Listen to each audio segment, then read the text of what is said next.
tous, voici votre nouvelle Vienne Actu et on commence tout de suite par les titres dans cette édition. On reviendra sur la visite de Cyril Dion à Vienne, 2 ans et demi après son passage marqué dans le pays viennois.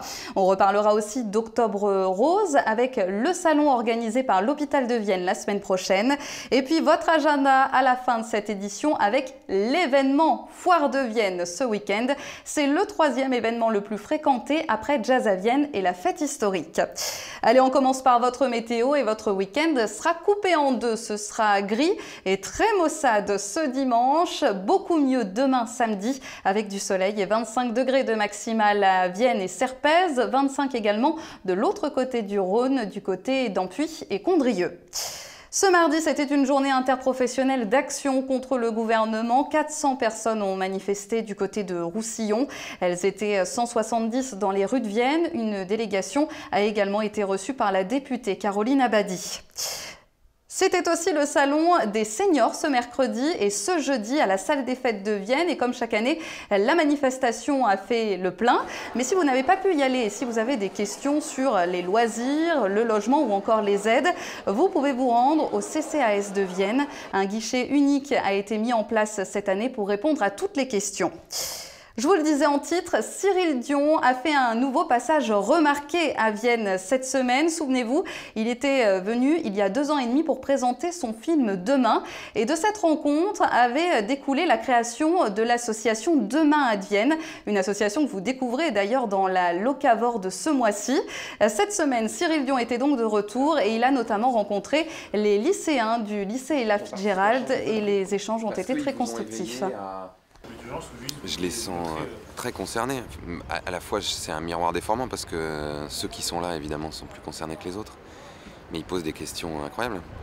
Tout à l'heure, il y en a un qui me demandait est-ce qu'on peut résoudre le changement climatique sans arrêter le capitalisme? Seconde, c'est pas mal quand même. Sacrée question.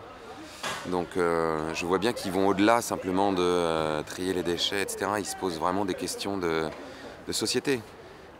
Comment on fait si on arrête les pesticides pour se nourrir, quel genre d'énergie il faut qu'on choisisse là ici pour produire, quel genre d'énergie renouvelable. Donc c'est super, vraiment. Cyril Dion qui était aussi à la librairie Luciole mardi soir pour dédicacer son nouveau livre « Petit manuel de résistance contemporaine ».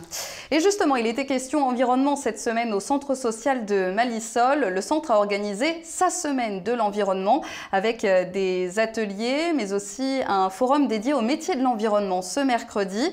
Et la semaine n'est pas terminée puisqu'un grand défi va être proposé demain samedi. Un pique-nique zéro déchet, tout le monde peut y participer. Un grand nettoyage du quartier sera aussi proposé un petit peu avant dans la matinée. Octobre Rose, ça continue et Vienne se mobilise. Le théâtre antique et l'hôtel de ville sont illuminés en rose toutes les nuits du mois d'octobre. Il y a aussi d'autres événements. Une Zumba rose ce samedi du côté de Reventin organisée par l'association des Gommes Crabes. Également la randonnée La Loironnelle ce dimanche à Loire-sur-Rhône.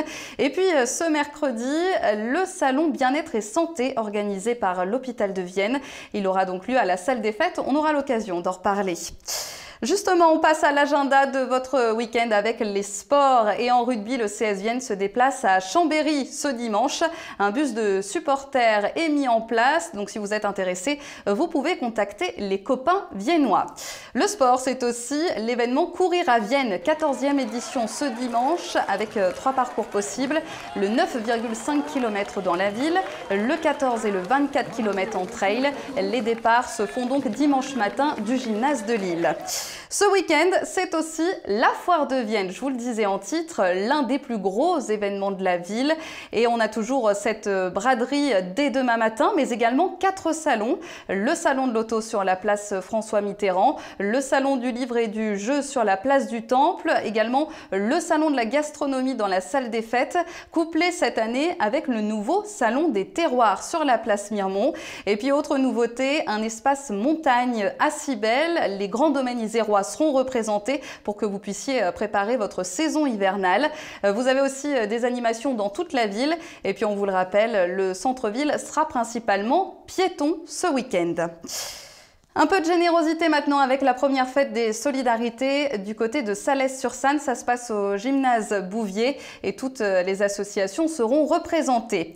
Et on reste dans le pays roussillonnais avec le spectacle La Petite Fille aux Allumettes, une comédie musicale qui sera présentée demain soir à 19h30 au Sémaphore de Roussillon. Les fonds de cette soirée seront reversés à 2 associations, l'Appel et Tous Ensemble pour Alicia, une jeune péageoise atteinte d'une leucémie. Un mot également de la fête de la science ce week-end avec pour thématique cette année le recyclage au musée de Saint-Romain-en-Galles. Et oui, on recyclait déjà il y a 2000 ans et on va vous le prouver avec des expériences tout le week-end. Enfin, mon petit coup de cœur de la semaine pour la venue d'Isabelle Filiosa, une psychothérapeute spécialisée dans la famille. Elle participe aux rencontres de la parentalité et propose une conférence qui va intéresser beaucoup d'entre vous. Les enfants d'aujourd'hui ne sont pas ceux d'hier, vous allez le voir, ils ont bien changé. Vous pouvez donc participer à cette conférence au manège demain samedi à 18 h. Il faut réserver auprès de Bulle de Bébé ou de l'association Au Cœur des Parents. Voilà pour cette actualité riche de la semaine. On se retrouve vendredi prochain pour une nouvelle Vienne Actu. En attendant, passez un très bon week-end.